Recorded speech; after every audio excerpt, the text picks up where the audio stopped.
Лидија Реичевиќ, обвинителка во обвинителството за организиран криминал.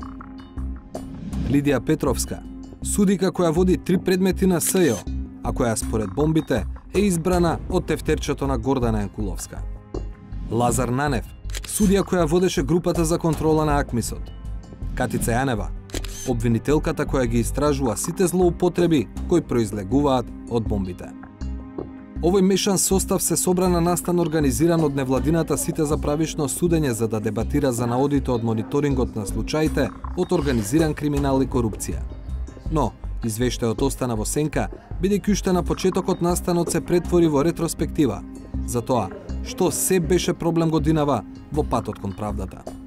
Мислам дека во Република Македонија одамна не се случил така динамичен период во кој што ден за ден се множат предмети кои што го предизвикуваат вниманието на јавноста, но и немало период во кој што предметите со кои што го бомбардираме јавното мислење, па го повикуваме да се повикува, да дава своји мислења и така натаму, е повеќе од збунето заради неконзистентност на толкувањата на одредбите на Законот за кривична постапка.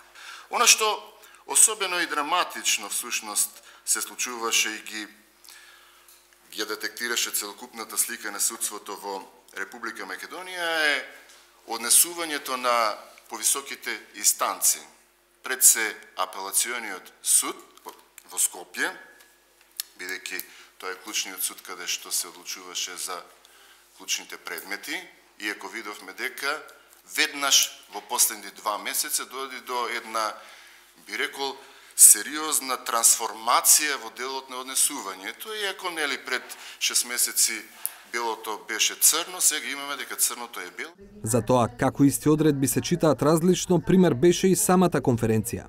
Ова е одговорот на судиите на прашањето дали е во ред секоја година да се прават крупни прераспределби по судовите со годишниот распоред и дали тоа придонесува за спор пат до правдата. Годишниот распоред за работа на судот е работа на претседателот на судот, затоа што на крај и неговата оценка зависи од тоа какви резултати постигнал судот. Има волја на судија, апсолутно, заради тоа е предвиден и приговорот. Годишниот распоред за работа не е приватна работа на претседателот на судот. Ако вие постојано го менувате годишниот распоред за работа, директно како председател влијаете во делот на одеволкувањето на постапката, што многу често се правеше, се со цел постапката да почнува од поново и од поново. Постапките неретко почнуваат од почеток и пред истиот судија заради X причини. Така што мислам дека тоа нема да биде некој голем проблем, почнувањето на постапките од почеток, бидејќи и да се стасани постапките во некоја напредна фаза од доказната постапка, постои законот предвидел можности кога постапката почнува од почеток, дали е потребно повторно изведување на сите докази. Дебатата не го избегна и заклучокот во извештајот за АКМИС системот дека во одреден број предмети, наместо по случаен, изборот на судии се правел по потреба.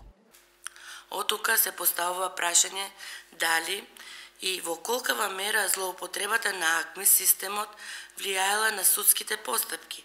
Ако вие како граѓани сметате дека предметот е наместен, односно наместо на природен е доделен на очекуван судија, дали во тој случај е повредена Европската конвенција? Сигурно да, затоа што вие немате непристрасен и независен судија. А има ли и непристрасни и независни обвинители? Хајде малку да бидеме поискрени, понекогаш и да не ни одговараат тие констатации, тие состојби мораме да ги кажеме, затоа што сме должни на професијата која што ја вршиме. Дали во нашето судство и во моето обвинителство, и во обвинителската организација целосно во која што работам, постојат патологии кои што ги пратат овие процеси за кои што никој можеби не зборувал, меѓутоа се случуваат најактивно сега во моментот. Дали на челните позиции се луѓе кои што вработиле свој во обвинителството? Какви се материјалните состојби? И така натаму. Тоа се процеси кои што попречуваат во правичното судење. И на крај, дали иднината е посветла? Ако се суди според првите избори и промоции на судии и на јавни обвинители, кои се случаја неодамна? Прво, не ми е јасно зошто овие луѓе се поставени за старешини. Еден објективен критериум не сум слушнала од Советот.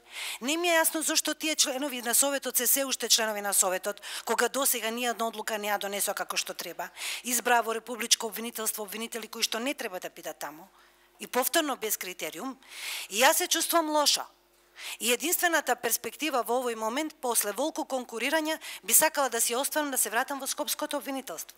Немате зошто да го вложувате овој напор толку голем, кога немате регулирана старешинска структура. И на крајот на годината се покажа дека Судскиот совет и новата извршна власт се наоѓаат, би рекол, во една романтична љубовна врска, во која што Судскиот совет со цел